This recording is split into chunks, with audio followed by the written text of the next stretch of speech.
नमस्कार, सासूबाई सुनबाई रेसिपीजमध्ये तुमचं स्वागत। मी आज तुम्हाला वेगळं असं काहीतरी म्हणजे माझ्याकडे ज्या शिल्लक राहिलेल्या चपात्या आहेत त्यापासून मी तुम्हाला असा नाश्ता करून दाखवणार आहे। कधी खाल्ला नसेल असं मी करून दाखवणार आहे।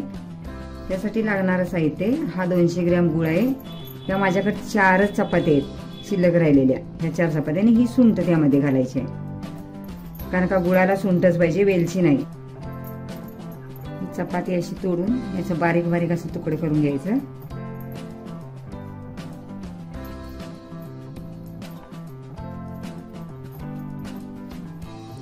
मी असं सगळं तुकडे करून घेणार आहे। आता या अशा शिल्लक राहिलेल्या चपात्या अशा खाल्ल्या जात नाही, त्यामुळे त्याचा असा नाश्ता पौष्टिक असा बनवायचा गुळ घालून, त्यामुळे असा खाल्ला जातो। लहान मुलं पण आवडीने खातात खूप, आमच्या इथे तर सगळ्यांना आवडते। आम्ही सारखं शिल्लक राहिले तरी आम्ही करतो सारखं, तुम्ही पण करून बघा। गॅसवर पातेलं ठेवलेलं आहे, गॅस चालू केलेला आहे, त्यामध्ये 4 कप पाणी टाकून घ्यायचं। गॅस चालू आहे, त्यामध्ये पाणी टाकून घेतले, त्यामध्ये गूळ घालायचा आहे।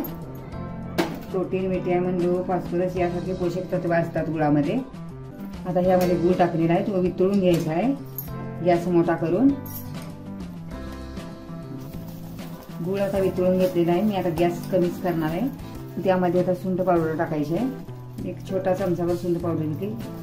सुंठ खाणं हिवाळ्यात पावसाळ्यात फायद्याचंच आहे। सुंठ खाल्ल्यामुळे कफ होत नाही शरीरात। हिवाळ्यात सुंठी वाचून खोकला गेला अशी म्हण जरी असली तर सुंठ खाल्ल्याशिवाय खोकला जात नाही।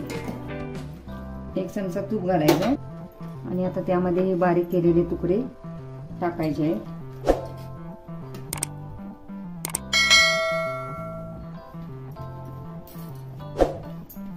आता गॅस मोठा करायचा, थोडंसं 1-5 मिनिटं त्याला उकळी आणून थोडी शिजवून घ्यायचं।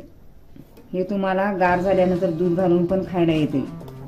प्लेटीत घेऊन वाटीमध्ये चमच्यानं दूध घालून पण खाऊ शकताय तुम्ही, तुमच्या आवडीनुसार। आता ह्याला चवीनुसार मीठ पण घालायचं, थोडंसं गोडाच्या पदार्थात मीठ घातलं की थोडी चव वाढते त्याची।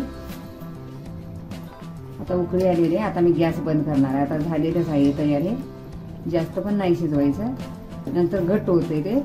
आता हे खाण्यासाठी तयार आहे। तुम्ही आता ह्यामध्ये दूध घालून म्हणजे गार करून दूध घालून पण खाल्लं तरी पण चालतं। बघा मी आता गॅस बंद केलेला आहे, हे बघा हे आता पूर्ण आटून जाते। चपातीची खीर नाश्त्यासाठी तयार आहे, खाण्यासाठी। आमचा व्हिडिओ आवडल्यास लाईक, शेअर, सबस्क्राईब करा। तोपर्यंत धन्यवाद।